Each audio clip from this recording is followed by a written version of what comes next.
One of the most unexpected blessings I ever received was when all four speakers in my Pontiac Sunbird died. Now, I want you to know that when this first happened, I didn't see it as a blessing at all. Quite the opposite. I was bummed out. Why?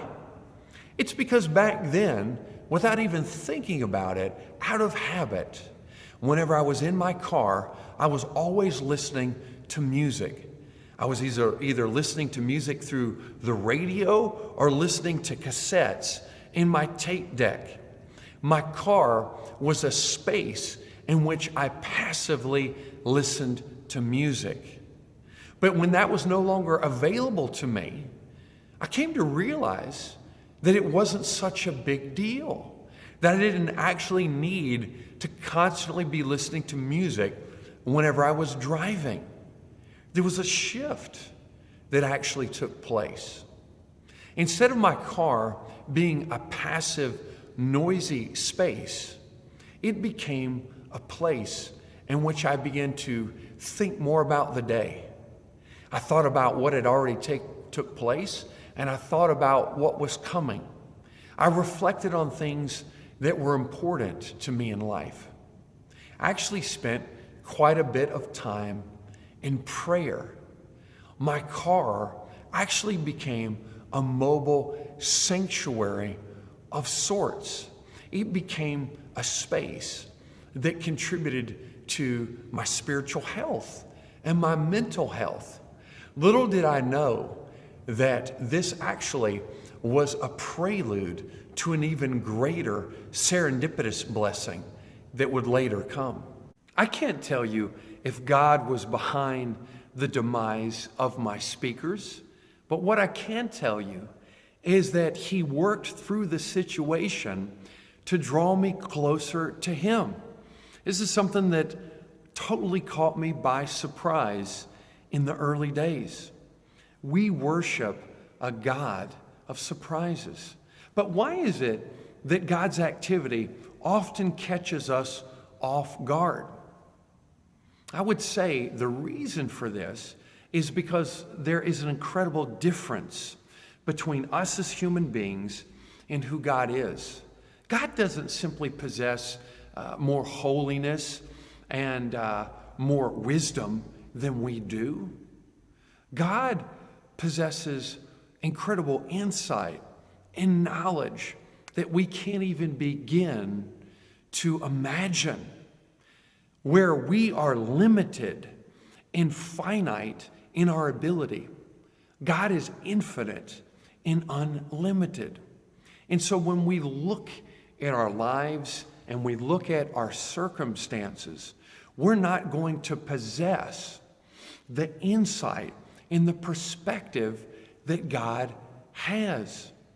And so it's important for us, with this limitation that we have, to be patient and to trust in Him, to believe that He is at work and that He knows what's going on and He knows what needs to take place. When we reckon all this truth, it can bring us peace.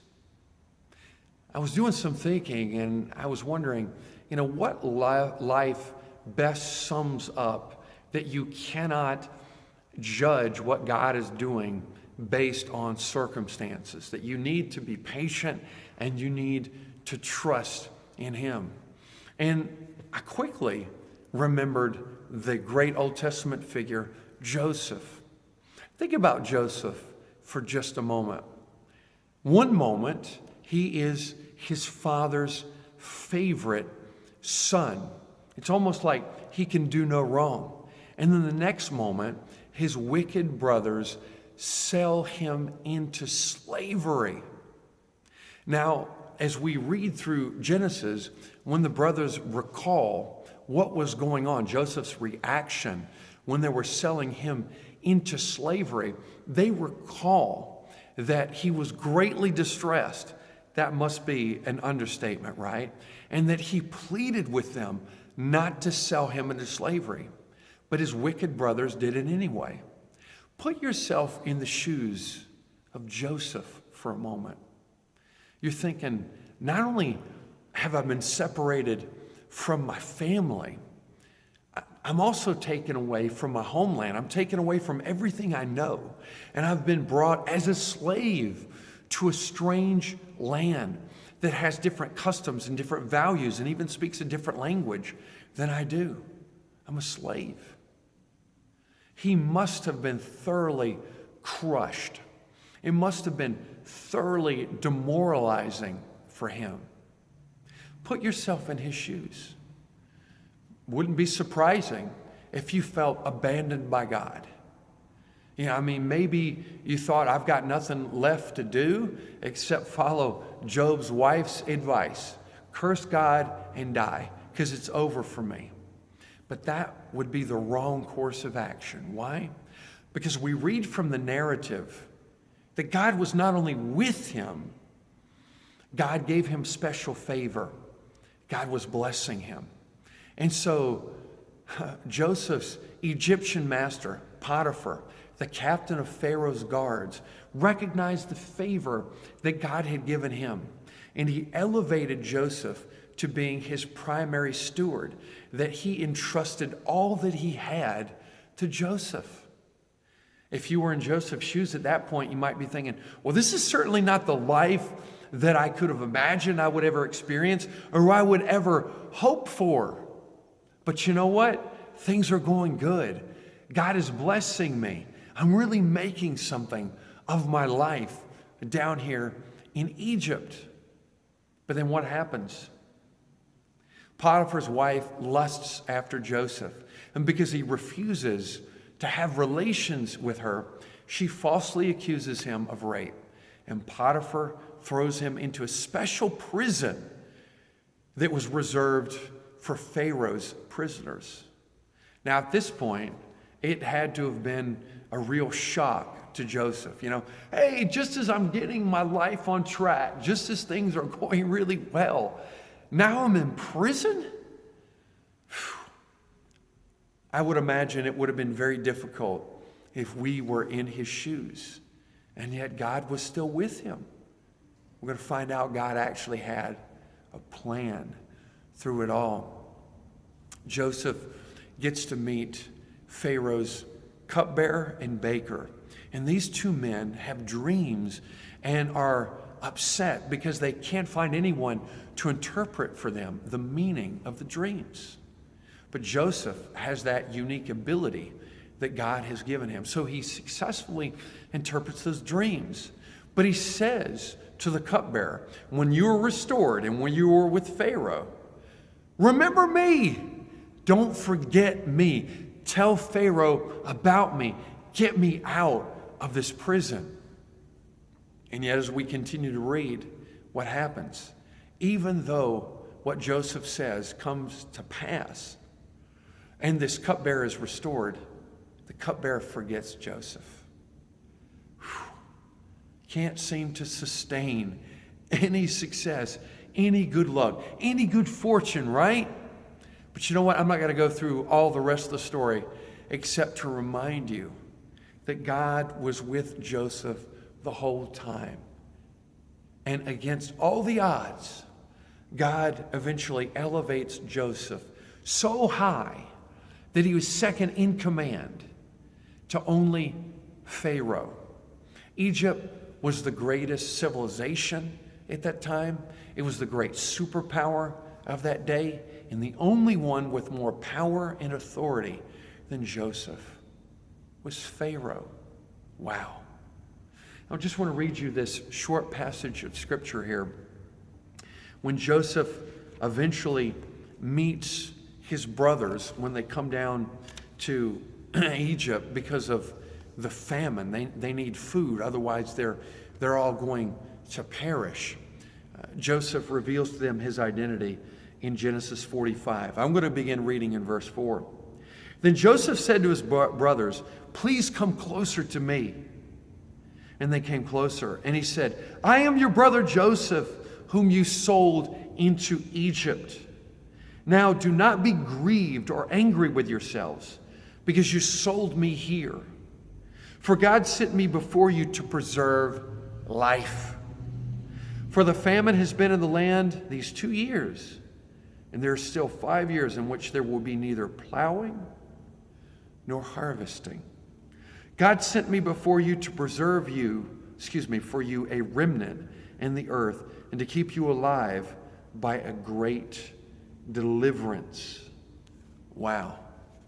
Eventually, Joseph came to see that God had a plan all along, and he was working through the various circumstances so that his will would be accomplished.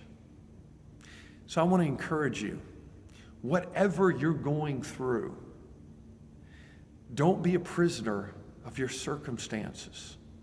Be patient. Trust the Lord. But in addition to that, pray to him. Say, Lord, is there anything you would like for me to know about what's going on? Lord, would you reveal to me where you are at work? The Lord may choose to answer those prayers. He may not. But rest assured that he is at work and he is accomplishing his purposes. I want to come back to what I said earlier in this message about when the 4 speakers went out in my car, that it was just a prelude to an even more serendipitous blessing. I have to go back to the mid-2000s. During that time, I had some trouble with my vocal cords. See, my voice kept going out. It wasn't that I was just losing my voice when I was feeling unwell. Even when I felt great, my voice would just give out quickly. This was puzzling to me. So I ended up going to see a specialist, and he did a look at my vocal cords, and he found that they were very swollen, and he also found 2 cysts. And he told me that eventually those cysts would need to be operated on. But he assured me it was a routine operation, that I really had nothing to worry about. But he wanted me to get vocal therapy in preparation for it. Ended up getting a great vocal therapist. She taught me different ways to protect my voice, and I needed to take what were called vocal naps, where I didn't say anything. I didn't use my vocal cords at all for at least 20 minutes, sometimes an entire day. Eventually the swelling went down, and they discovered there was actually a 3rd cyst that would need to be taken care of. I was a little hesitant about having the procedure. I didn't like the idea of having my vocal cords operated on, especially when the second surgeon I talked to, a second opinion, told me that even in the best of circumstances, I stood a 1% chance of being permanently hoarse. I didn't like that at all. But for me, it became a quality of life issue. It was just really difficult to do ministry, to live the life that I wanted to live, and constantly be resting my voice. So I eventually went forward with the procedure. But I was told, hey, once you have your vocal cords operated on, you're not going to be able to utter a sound for 6 straight days. So for me, I didn't necessarily see this as a bad thing, because I ended up getting permission from the church. I was serving at a very large church as one of 3 associate pastors. So I talked to a family friend, and I got permission to use their beach house in early November, where most people were not at the beach anyway. So I went to 2 different theological libraries, checked out a bunch of books. I thought this is also going to be a great time, not only where I'm reading theology that I don't really have a time to get to, biblical studies issues, I'm going to catch up on my TV watching. And so I got X-Files Season 4 on DVD and 24 Season 4 on DVD, and I had CDs, and I even had movies with me. And I was just going to get away, and I was just going to do some great reading, catch up on some shows and movies, listen to great music, eat great food, and then I would just return. But God had other plans. See, my first night at the beach, after watching the 2nd installment of the Mad Max trilogy, The Road Warrior, I just got this distinct impression from the Lord that I should turn this into a spiritual retreat. I And I thought, well, that's strange. I've been on church retreats before, but it's always been with a group of people. I've never had times of solitude where I've just really focused on the Lord and focused on prayer. But I thought, oh, I'll give it a shot. We'll see what happens. So when I woke up the next morning, I committed to not watch anything on the TV, not check the news, not check my phone, not listen to music, to just really unplug and be available for the Lord and see what He had in mind. Well, for the first 8 hours, I thought I was going to go crazy. Why? Because I discovered upon reflection that I have two modes. I have kind of two gears in which I usually live life. One of those is I've got to be either having fun, being entertained, or I've got to be productive, whether it's working on some personal project or doing my job, okay? But when you think about a spiritual retreat, it doesn't really fall into either one of those categories. I didn't really know what I was doing, but I decided to just journal, have conversational prayer with the Lord as I walked up and down the beach hour after hour. I mean, there was nobody I could talk to, nobody I could call on the phone anyway. The reason why I was having a difficult time too is because, as I mentioned earlier in the video, I was always listening to music and I couldn't shut down this jukebox of song after song playing in my mind. I just wanted to push it out. I just wanted kind of quietness in my mind. Eventually, after 8 hours, it came. I'm not really able to explain it very well, except to say that I believe that God was with me in November of 2006 on Oak Island. I just lack the vocabulary. One of the things that I'll tell you that really demonstrates the grace of God, that He had a plan all along in using my vocal cord surgery, using my silence, using the stillness to draw me close to Him. I mean, what other circumstances could be created to make me that available to the Lord? I was away from the church. I tried to be quiet. I tried to push the distractions away.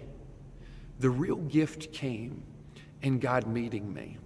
Because what I didn't tell you earlier in the video is that at that point I had gone through 13 uninterrupted years of a spiritual wilderness experience, feeling very dry, just believing what I believed entirely by faith. But I didn't believe by faith that God was with me there at Oak Island. I just believed it. It's just like I knew He was there. It was an unbelievable gift that God used to pull me out of that dry spiritual state and revive me spiritually. I could never have seen from the get-go when I was having trouble with my vocal cords that God was going to use that to draw me closer to Him. But He did it. He totally surprised me. And I give Him thanks for that. I want to conclude by saying just a few more things. One point I'll make is that without even being aware of it sometimes, we can let other things, good things, push God out of our life, can crowd Him out, can keep Him from, practically speaking, being number one in our lives. Anything can compete for our attention. Anything can take God's place. Music can do that. Listening to talk radio can do that. Even our jobs can do that. Pursuing wealth, even spending time with family and friends and pursuing other avenues of entertainment, pursuing honor, whatever. All these things can push God out if we're not careful and prioritize Him above them all. For myself, because I had that experience of getting permission from the church and getting away on my own to rest my vocal cords, I came to realize the value and just getting away and just giving God my full attention. So now I try to get away for about 3 days, twice a year, and I unplug and I try to push the distractions away. I just create that space for the Lord. I do that because I want to hear from Him. I want to experience Him in a deeper way. I mean, how can I expect to hear from the Lord or understand what He's doing when I'm constantly letting other things captivate my attention? So this is a way that I create space for the Lord. He can do whatever He wants to with it. But it's also a way that I communicate how much I appreciate Him.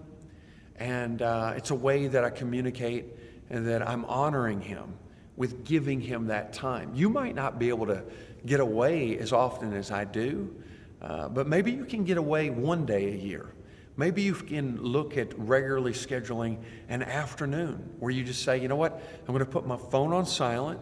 I'm going to let people who need to know where I'm at, what I'm actually doing, but I'm going to just go for a walk. And I'm just going to have conversational prayer with the Lord. I'm going to go somewhere quiet. I'm just going to block so many things out. I'm going to get away from work. I'm just going to give the Lord the time. Just see what happens. Just seek the face of the Lord in that time. Whatever happens, just know that that's a way that you're communicating to the Lord how important He is to you, and you're honoring Him. Finally, I'm reminded of Romans 8:28. I don't know whether God caused my vocal cords to swell up and develop 3 cysts. I don't know whether God caused my speakers to go out on me, or He was just working through these circumstances. It's not necessary that I be able to answer the question, but I know that He brought good out of these things. And I'm reminded of Romans 8:28, one of my favorite verses in all of the Bible. I'm going to quote it based on my translation of it. I've studied the Greek and I wrote a paper on it. It should be translated, and we know that all things work together for good to those who love God, to those who are called according to purpose. Now, this verse doesn't say that everything that happens to us is good. It doesn't say that everything that happens to us is bad. It doesn't even say that God is the one who's responsible, who directly causes what happens to us. What does it say? It says that all things work together for good. For who? Not just anybody. The good things happen for those who love God. Okay? And Paul uses a construction of the participle to emphasize ongoing action. So if I were to really translate this more literally, I would say, and we know that all things work together for good to those who continue, for those who regularly love God, for those who regularly make decisions with Him in mind, for those who make decisions to consistently honor God with their lives. They can trust that it is God, even though He's not stated specifically as the subject. You look at the overall context, it's clear it's God who's the one who brings out the good from all circumstances. But if we continue to love God, to obey Him, to honor Him, we can have confidence that even things that happen outside of the will of God, God can bring good things out of it. And I hope that brings you some peace and encouragement. God is at work. Sometimes we can see clearly what He's doing. Most of the time we can't. But rest assured, He is at work. He is good. God bless you.